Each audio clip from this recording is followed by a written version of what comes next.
E a gente começa, como eu disse, com a professora Rosa Azevedo, que é professora, pesquisadora, doutora em História, professora da UFPA e vai conversar com a gente, explicar melhor esse projeto, que é a nova cartografia social da Amazônia, né, professora? Obrigada por ter vindo, boa tarde, lhe agradeço muito. Eu acabei de dizer aqui na abertura que esse projeto envolve diversas universidades públicas da Amazônia, 14 me parece, né? Aí eu queria que a senhora falasse um pouquinho disso, como é que ele nasceu, em que fase ele está, só para a gente entender que projeto é esse de cartografia. Boa tarde a todos. O projeto Nova Cartografia, ele surge de uma iniciativa de pesquisadores que, em várias oportunidades e situações concretas da Amazônia, iniciaram um trabalho com povos e comunidades tradicionais. Em 2005, na cidade de Manaus, se realizou o Fórum Social Panamazônico e nós reunimos uma mesa para tratar dos territórios dos povos e comunidades da Panamazônia. Vários desses povos e comunidades levaram mapas, as quebradeiras de Cocubabaçu, os quilombolas de Maranhão. Estávamos com um grupo de 11 indianos que estavam no fórum e a questão dos territórios, a questão de esses grupos e as suas estratégias para permanecer nesses territórios foi muito importante. Um grupo de pesquisadores que estávamos aí, organizamos uma ideia. A partir daí, organizada particularmente pelo professor Alfredo Wagner, que é da Universidade Federal do Amazonas e da Universidade Estadual, de continuar dando reforço a isso que era a iniciativa desses grupos de apresentar seus territórios, a representação dos seus territórios que não está incluída em nenhuma cartografia oficial. Por que nós chamamos Nova Cartografia Social? O ponto fundamental é que esses grupos, esses agentes sociais organizados, eles passam a produzir uma autocartografia, uma representação dos seus territórios. Muitas dessas situações há um conflito que está permeando a permanência desses grupos no seu território, uma ameaça, uma hidrelétrica, uma empresa de mineração, uma estrada que vai ser construída ou que foi construída e que novamente se retoma. E nós devemos lembrar que no início dessa década foi muito importante em termos da organização desses povos e comunidades tradicionais. O Estado brasileiro reconhece a Convenção 169. Por seu lado, temos artigos específicos na Constituição que passaram a vigorar, como o artigo 68, com maior força pela organização do movimento quilombola, e o mapeamento se constitui um instrumento de poder visibilizar as demandas desses grupos, sair de uma situação de invisibilidade para tornar as suas demandas, as demandas por política, as demandas por titulações, as questões de ameaças, inclusive violência física. Então, esse projeto, um dos objetivos dele, ou o objetivo principal é esse, é trazer esses povos para a visibilidade. Trazer essa visibilidade, apresentar as suas reivindicações. Isso. Inclusive, professora, desculpa lhe interromper, tem uma frase aqui, nesse material que nós recebemos sobre esse projeto, que é interessante, que diz essa cartografia, no caso, esse projeto, se mostra como um elemento de combate, que é mais ou menos isso que a senhora está dizendo em outras palavras, né? Isso porque em muitas situações esses grupos não tinham um instrumento para mostrar este é nosso território, nós estamos aqui há 200 anos, nós estamos em umas situações que foram criadas numa nova condição como o avanço do agronegócio, avanço de alguns projetos econômicos que são bastante agressivos em relação, inclusive a grupos que por muito tempo preservaram esses ambientes. É o caso das quebradeiras de Cocubabaçu, o caso dos grupos que têm em relação às castanheiras ainda embora tenha sido muito agressiva a destruição dos Castanhais, no sul do Pará. É verdade. Eles mostram uma posição em relação a esses recursos e a forma como eles utilizam esses recursos. A principal abordagem que nós fazemos é que se trata de um sistema de uso comum que é pouco visibilizado e não é contemplado dentro da legislação agrária, da legislação fundiária. Deixa a Nara fazer uma pergunta. A senhora falando muito dos quilombolas, e aqui a gente está com o assunto da semana, a questão do problema do lixo aqui na cidade. A gente tem um aterro sanitário em Marituba e além da comunidade ali vizinha, tem uma comunidade quilombola bem pertinho, que se diz ameaçada, né, justamente por conta do aterro sanitário ali. Essa comunidade eu conheço, até por fazer reportagem, exatamente, do Abacatal, e eles vivem justamente do que eles produzem, é uma comunidade extremamente organizada, mas usando essa comunidade como exemplo, qual é a demanda desse tipo de comunidade, desses povos tradicionais em relação a políticas públicas? É no sentido de preservação daquele espaço? É no sentido de repente, logística para distribuição de produção? Dá para entender? O que se quer? Porque muita gente, às vezes, até tem dificuldade de entender as demandas dessas comunidades, desses povos tradicionais. Positivamente, o mais importante para esses povos, comunidades tradicionais, os quilombolas que você está citando, é garantir a reprodução dos seus meios de vida. Nós realizamos um estudo sobre os quilombolas do Abacatal e foi fundamental para a titulação das terras, uma primeira etapa de titulação, uma pequena área. Eles foram invadidos pela cidade. Ou seja, Abacatal é uma comunidade que tem mais de 200 anos. Nós realizamos um estudo sobre a ocupação dessa área, essas várias agressões. Na década de 50, uma parte das terras dele foi tomada pela Pirelli. E na fase mais recente, essa área foi muito desmatada, foi muito utilizada para exploração mineral, a cerâmica extraída nessas áreas. Nós estivemos há 2 anos em Abacatal e realizamos um novo estudo, porque praticamente a área está tomada pela ocupação da cidade por um tipo de moradia popular que foi estabelecida na área e que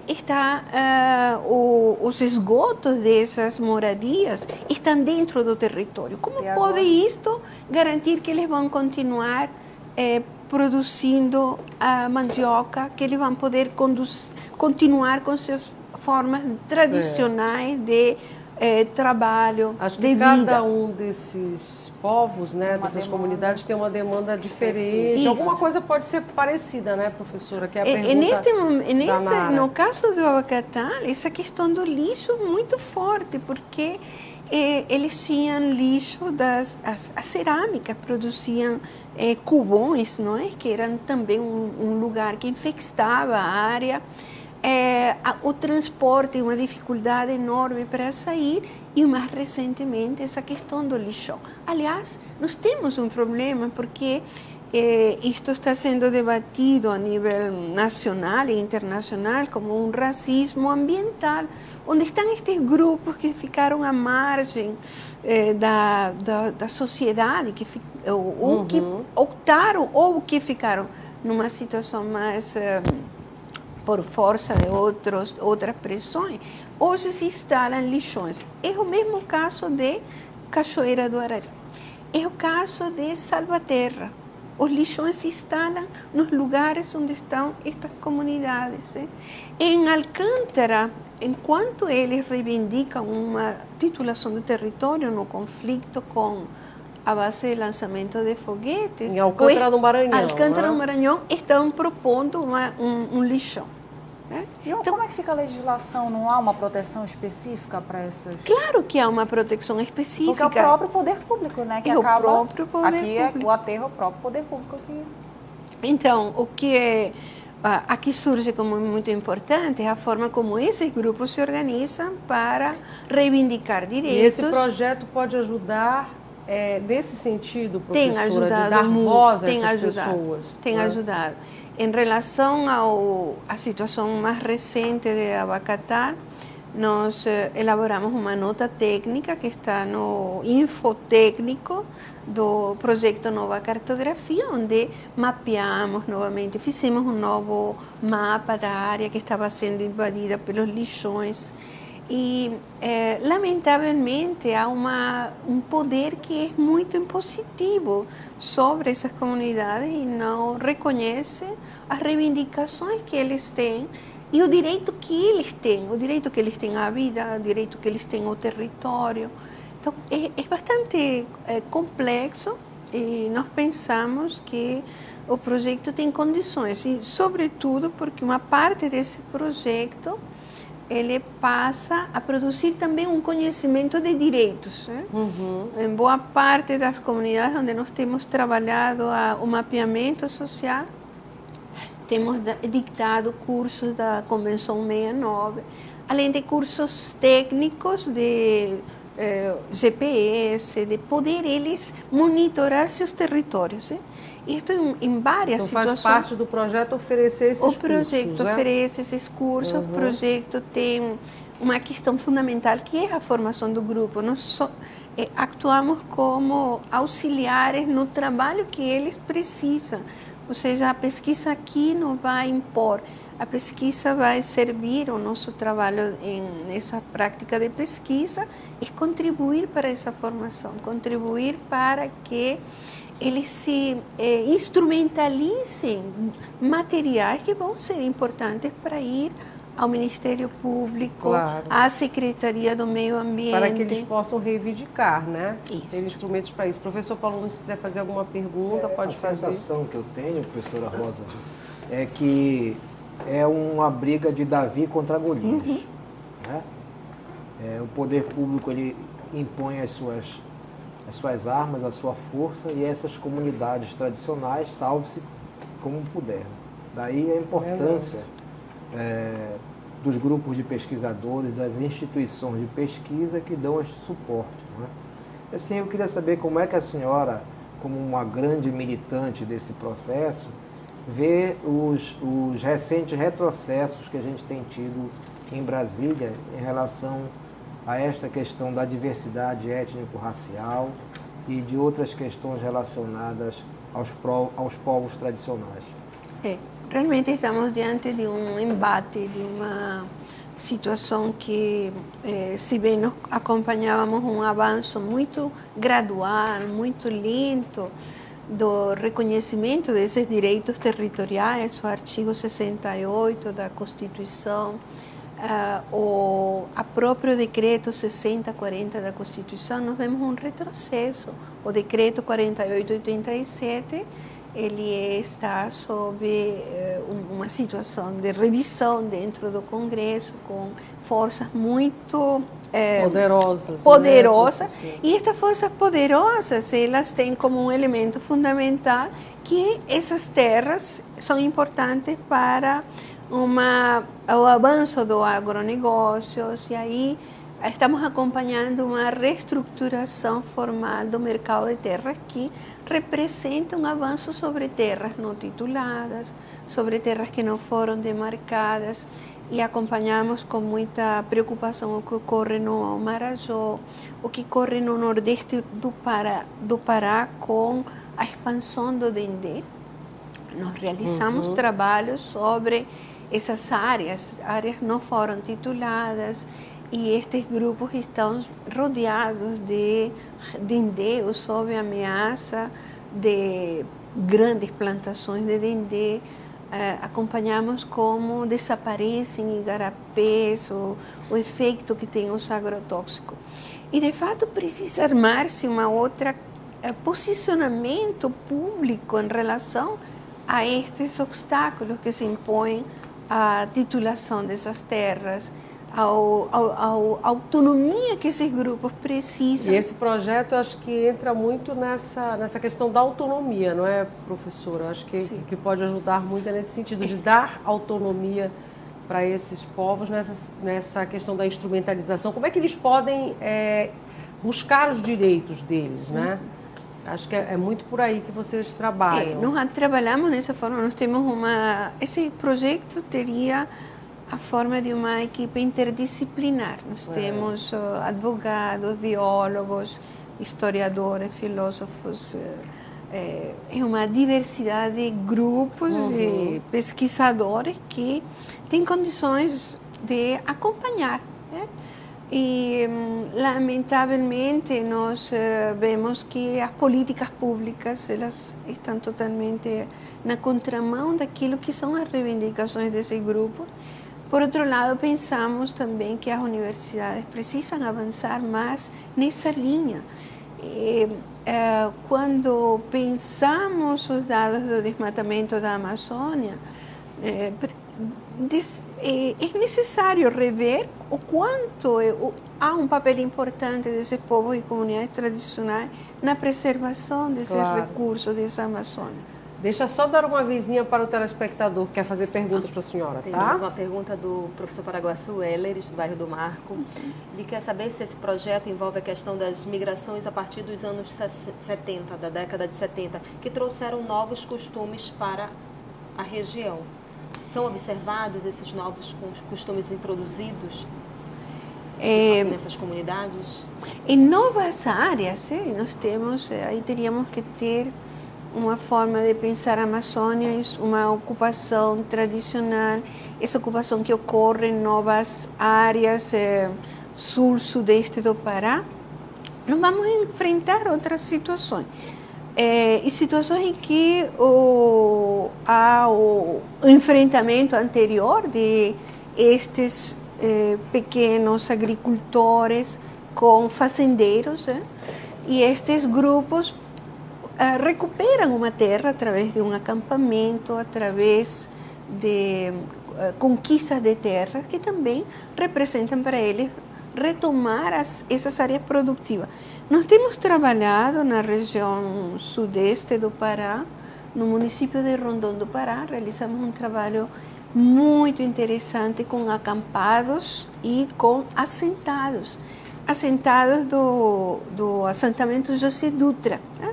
Um líder que morreu, recuperou as áreas desse assentamento, dessa fazenda que logo se transforma em assentamento.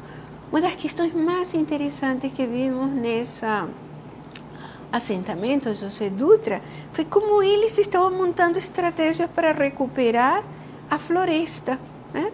Mesmo se tratando de áreas parcelares, assentamentos, ou lotes, eles estavam recuperando os cursos d'água, estavam recuperando a mata. Está claro que isto se faz em situações muito precárias de acompanhamento. Então, estes são os grupos que estariam dados dentro dessa dinâmica das novas ocupações, porque foi a ocupação que ocorreu no sudeste do Pará. Também vimos isso com acampados na região do Tucuruí, né? No acampamento João Canuto, que ainda luta há 12 anos luta por passar para um assentamento e se dedica hoje a hortigranjeiros. Eles fornecem verduras para Tucuruí. Então, não teríamos condições de apresentar um dado geral. Mas porque nós trabalhamos com grupos pequenos. Nós trabalhamos com assentados de 3 assentamentos no Rondon do Pará. Trabalhamos com grupos que estiveram afetados pelo carvão. Então, nós trabalhamos com essas identidades coletivas, e aqui identidades coletivas precisam ser examinadas como a forma como estes grupos passam a produzir uma nova identidade. Não são mais agricultores familiares, não são ribeirinhos, eles passam a produzir uma identidade, seja quilombola, seja o peconheiro, seja ribeirinho. E em cada uma dessas situações nós temos... Se transformaram em outro tipo de produtor. Há uma outra forma de produzir a sua consciência social e se apresentar face a essa sociedade, produzir também mobilizações e uma organização. A organização de um assentamento é diferente da organização de um quilombo, que por sua vez é diferente de outros. E esse projeto está proporcionando justamente isso, né, professora? Quer dizer, que façam essa cartografia, que vocês, como é que diz, revelem, né, que povos são esses, o que eles estão fazendo, que transformações são essas. Seria Sim, isso, fundamental. muito resumidamente. É o resumo, e é um pouco a grande questão de um projeto, que não pode partir de uma visão geral, ela tem que partir de situações que podem nos dar conta de como esses grupos, nessas situações concretas, produzem a defesa do seu território, das suas identidades. E da identidade mesmo. Quer fazer mais perguntas, Nara? A gente tem um tempinho da ainda. parte prática, assim, o projeto está em andamento ainda? Já há alguma publicação? Se isso já foi ou vai ser entregue ao poder público para forçar justamente esse objetivo maior, que é buscar os direitos dessas comunidades? Nós realizamos o projeto desde 2005 até o presente. Esse projeto tem publicado o que nós chamamos boletins. Deixa eu mostrar aqui, professora. E tem um boletim que depois precisaria dar um pouco a informação sobre sua natureza. Este São publicações o quê? Trimestrais, Não, semestrais? ele não tem periodicidade, ele corresponde a séries. Nós temos os fascículos, isto corresponde a um boletim. Nós temos publicações de mapas isolados, nós temos livros. Todos eles estão relacionados ao projeto? Todos eles relacionados ao projeto. Até o presente publicamos 200 fascículos. Temos esses boletins, tem mais ou menos 60, 70 boletins.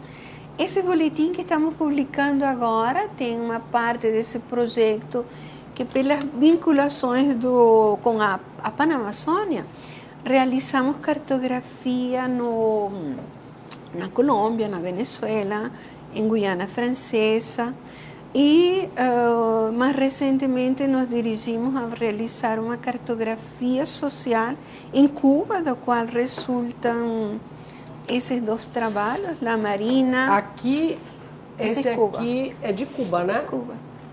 Esse que eu mostrei. Esse também é Cuba. Aqui também, né? Aham. Este é da Guiana Francesa. Deixa eu mostrar esse da Guiana também. Então, de 2005 até agora foram 200 fascículos. O fascículo, né? Tem uma dimensão menor. Tem boletins, vídeos, catálogos, uma série de livros, que são videomakers. Resultado desse projeto. né? Este é um mais recente realizado sobre uma comunidade em Santarém. Ribeirinhos, né? Em defesa do rio Tapajós. Isso. Deixa eu mostrar aqui. Trairão e Itaituba, no Pará. Agora, se me permite, diga. Eu queria dizer o que é central para o nosso debate, é a elaboração desses croquis, que são a base para a elaboração do mapa. Aqui está um croquis, está claro que as dimensões aqui são... Deixa só um instantinho aqui para essa câmera, tá, professora? Para mostrar o croquis. Aí é o croquis de onde? Este é dessa região, a comunidade Pimental, Trairão e Itaituba, no rio Tapajós. E este é a comunidade Pimental. Aí segure só um pouquinho, tá? Que é para a gente mostrar, olha só. Agora estamos mostrando. Essa é a comunidade Pimental, Trairão e Itaituba. Esses pontinhos são esses pontinhos vermelhos. Não, o importante é que aqui tem uma legenda. Normalmente, no mapa oficial, teríamos muito poucas legendas. A elaboração de uma legenda corresponde a um conhecimento muito particular das áreas. Então, nós temos esta elaboração de legendas, temos um conhecimento que se realiza a partir das situações que estão referenciadas pela legenda. Por exemplo, desmatamento. essa legenda de desmatamento depois estará referenciada em vários pontos do mapa como os lugares onde está ocorrendo o desmatamento. É aquela questão da multidisciplinaridade que a senhora falou, né? Serve a vários públicos, vários tipos de profissionais, né? Que, na verdade, um mapa desse... Isto poderia ser apenas um mapa de um geógrafo, mas não é um mapa de um geógrafo. É um mapa em que um antropólogo se encontra, Legal. um mapa em que um biólogo se encontra, porque tem muita riqueza. Tem dados muito interessantes, porque em escolas da ilha de Marajó está sendo utilizado o fascículo como material escolar. Que bom. Porque é o único mapa que existe desse pequeno lugar onde provavelmente moram 600 pessoas, que esse mapa permite conhecer o seu universo. Professora, a gente está chegando no finalzinho da sua entrevista, mas a Aparecida quer fazer uma pergunta, né, Aparecida? Só fazer uma contribuição, mostrar o quanto é importante o trabalho, né, de pesquisa, o trabalho acadêmico que está sendo produzido, para o gestor poder planejar suas ações, né, principalmente a questão ambiental, né, das comunidades, e o trabalho do advogado público, né, ele vai com certeza na hora de analisar essa política pública, né, poder utilizar esse seu trabalho, né, para poder estar se manifestando, né, com relação ao direito ambiental em específico. Nós temos consultores também trabalhando na Secretaria de Meio Ambiente. Então, essa questão, nós acabamos nos tornando especialistas, por exemplo. Quem trabalha na Secretaria de Meio Ambiente vai se tornar especialista no direito ambiental e nas questões das comunidades. E a pesquisa da professora é muito interessante. As pesquisas são sempre interessantíssimas, né? Como você diz, Aparecida, o negócio é chegar às mãos do poder público, o poder público fazer um bom uso delas, né, professora? Que aí fazer esse diálogo entre a universidade, a academia e o poder público, que às vezes não é muito bem acertado, né? Não funciona bem. Diga lá, Dani, só para a gente encerrar. Mais a participação do professor Paraguaçu, ele quer saber se está disponibilizado em um Todo local na e internet. onde as pessoas podem ter acesso a esse material. Nós publicamos de cada fascículo 1000 exemplares, eles todos vão para, uma boa parte vai para as comunidades, outras vamos divulgando, muitos deles se esgotaram, mas nós temos uma base digital de todos esses mapas no site novacartografiasocial.com. E muitos desses documentos têm sido úteis para povos e comunidades tradicionais na defesa dos seus direitos. Eu lembraria aqui a forma como os quilombolas de Jamboaçu tiveram condições de enfrentar a Companhia Vale do Rio Doce e ter um sucesso na sua reivindicação junto à Vale pela construção de um linhão e a construção de um mineroduto. Da mesma forma que no município de Manaus, os indígenas do terra indígena Beija-Flor conseguiram, através do fascículo, poder acessar os seus direitos territoriais e ter seus direitos reconhecidos, que era bastante difícil no meio do pensamento único sobre a cidade, que eles pudessem ter sucesso, e eles conseguiram. Que esse material, então, está servindo para isso, né? Quer dizer, que é um instrumento para essas populações conseguirem reivindicar seus direitos, que foi mais ou menos o que a Aparecida falou, só que aí do lado do poder público, como um material também rico, né, para aplicar políticas públicas. É isso? Nara, quer mais alguma coisa? Professor Paulo Nunes, alguma outra? Concluímos, professor, é isso? Professor, alguma coisa que a senhora queira divulgar, que a gente não tenha perguntado, que seja importante, só para terminar? Eu gostaria, primeiro, dizer que o acesso a esse material é livre. Todos os fascículos estão, a maioria deles, tem alguns que, por uma circunstância, podem não estar no site. E é muito importante essa informação, é importante para o Estado, para as políticas públicas, é importante para o cidadão comum, porque nós passamos a uma é necessário tornar visível que Até porque essas que... populações são muito marginalizadas de um Exato, modo geral, e né, é importante professora? porque resulta daí reconhecer que nós temos uma diversidade social e cultural Claro. muito importante na Amazônia e que este é o nosso grande trunfo, né?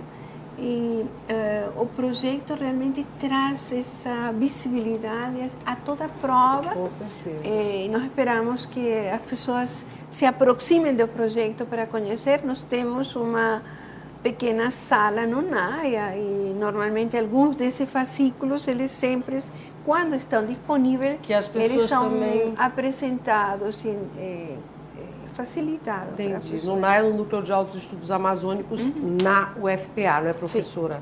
Muito bem. Lhe agradeço muito Obrigada, por ter vindo, Renata. parabéns. Esse projeto, ele continua, tem um prazo para terminar? O nosso prazo depende de financiamento, mas nós temos, atualmente temos um projeto chamado Cartografia das Cartografias, e nos permite continuar trabalhando. vocês Claro vão- que mudam os períodos, dependendo Claro. do financiamento, temos condições Mas de... continua, né, professora? Continua. Que tem muita coisa para ser feita. Continua porque ele é um projeto de pesquisa, É, ele claro. não é um projeto em que se É envolve... vivo, né? Vai se... Exato, tem muitas dissertações, teses defendidas. Eu imagino. Na próxima sexta-feira vai ser defendida uma tese no NAIA sobre as territorialidades específicas dos povos e comunidades tradicionais de Barcarena, totalmente ocultados por um projeto de mineração bastante agressivo. Então, convidamos a todos a conhecer Que os possam- trabalhos que se fazem dentro dessa perspectiva teórica e metodológica. Muito obrigada por ter Obrigada. vindo, viu? A senhora vai continuar com a gente ainda. Temos Claro. muita coisa boa pela frente. A professora Rosa Azevedo conversou conosco, é professora, é pesquisadora da Universidade Federal do Pará, é doutora em História e veio aqui conversar com a gente, falar um pouquinho desse projeto que é a nova cartografia social.